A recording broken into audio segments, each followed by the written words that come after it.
అంటే ఈ introduction body conclusion అంటారు కదా ఆన్సర్ రైటింగ్లో, అదే ఇంట్రడక్షన్ ఎట్లా స్టార్ట్ చేయాలనేది కూడా చాలామంది స్టూడెంట్స్ ఇబ్బంది పడుతుంటారు. అంటే మీరు ఎట్లా స్ట్రాటజీ ఇంట్రడక్షన్కి ఏమి స్ట్రాటజీ అవలంబించారు? నేను ఇది నాకు ఫస్ట్లో ఇది ఒక పెద్ద సమస్య ఉండే సార్. మన ఇక్కడ ఫస్ట్ కొన్ని టెస్ట్ సిరీస్లో కూడా ప్లీజ్ చేంజ్ ఇంట్రడక్షన్ ఇది ఒక డిమెరిట్ సార్ నాకు. Please change introduction, please change conclusion అనేది నాకు ఫస్ట్ డిమెరిట్లు ఇవి రెండు డిమెరిట్లు ఒక 10 టెస్ట్ల దాకా మెన్షన్ చేశారు సార్.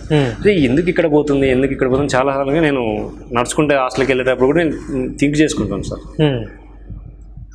అది ఇంట్రడక్షన్ క్వశ్చన్ బట్టి సార్, డెఫినేషన్ అడిగితే డైరెక్ట్గా ఇంట్రడక్షన్లో డెఫినేషనే రాస్తాం సార్.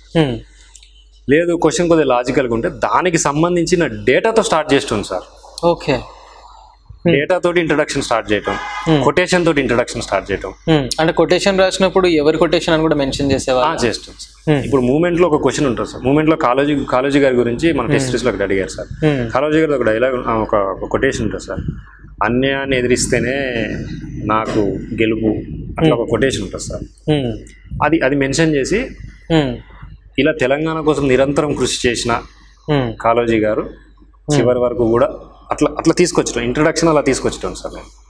అది డెఫినేషన్ కాదు అక్కడ మన రాయాల్సింది. సో డెఫినేషన్ అంటే డెఫినేషన్ రాసేస్తాం సార్.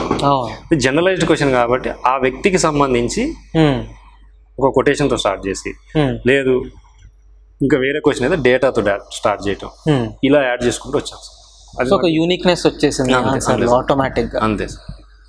సో అట్లా ఇప్పుడు ఒక జనరల్ ఎస్సేలో గాంధీ గారి గురించి ఒక క్వశ్చన్ అడిగారు సార్. దానికి ఇంట్రడక్షన్ నేను గాంధీ గారిని ఒక బక్కపలచటి వ్యక్తి బ్రిటిష్ సామ్రాజ్యాన్ని ఎదిరిస్తున్నాడు అని ఒక డైలాగ్ ఉంటుంది సార్. విన్స్టన్ చర్చిల్ గారు అంటారు. ఆ కొటేషన్తో స్టార్ట్ చేశాను సార్. ఇంత భారతదేశం కోసం ఇంత పోరాడిన వ్యక్తి అని అట్లా తీసుకొచ్చాను సార్.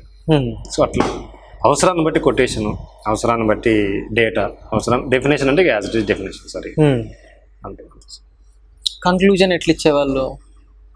కన్క్లూజన్ అంటే అటు నెగిటివ్ కాకుండా ఇటు పాజిటివ్ కాకుండా మీడియం ఇచ్చటం సార్. ఒక బ్యాలెన్స్డ్ కన్క్లూజన్ అయితే ఇచ్చటం సార్. అంటే మోర్ లైక్ ఏం చేస్తే బాగుంటుంది, వే ఫార్వర్డ్, అంతే సార్. Progressive conclusion. అంతే సార్. ఇప్పుడు గగనయాన్ క్వశ్చన్ ఉంది, అదే చూస్తున్నాం సార్. కన్క్లూజన్లో నేనేమి ఇచ్చానంటే, ఇండియా ముందు గగనయాన్ మిషన్కి సంబంధించిన కొన్ని సవాళ్ళు ఉన్నాయి. ఈ సవాళ్ళను ప్రస్తుత పరిజ్ఞానంతో, పెరుగుతున్న టెక్నాలజీతో అధిగమిస్తూ మిషన్ సక్సెస్ కావడానికి మరికొన్ని ప్రయత్నాలు చేయాల్సిన అవసరం ఉంది. ఇట్లా అంటే simple but yet something which is progress. అంతే. అట్లా సార్. ఈ మూమెంట్లో కూడా ఇదే స్ట్రాటజీయా? మూమెంట్లో కూడా ఇదే స్ట్రాటజీ సార్. ఉద్యమంలో మరీ రైజ్ అవ్వకుండా మరీ లో అవ్వకుండా మీడియం. అట్లా. ఎన్ని మార్క్స్ వచ్చాయి తెలంగాణ మూమెంట్? 77 వచ్చాయి సార్ నాకు. అది బెటర్ ఎక్స్పెక్ట్ చేశారు కదా? 90 మార్క్స్ వరకు ఎక్స్పెక్ట్ చేశాను. ఎగ్జామ్ రాసిన తర్వాత మంచి మార్క్స్ వస్తాయని, 90 మార్క్స్ వరకు వస్తాయని ఎక్స్పెక్ట్ చేశాను సార్. కానీ 77 వచ్చాయి. అదొక్కటి కొద్దిగా ఇబ్బంది పడ్డా, బాధ వేసింది సార్ నాకు. కొంచెం ఎక్స్పెక్ట్ చేసిన దానికి ఇంకొస్తే నాకు కూడా 500 దాటుతుండే.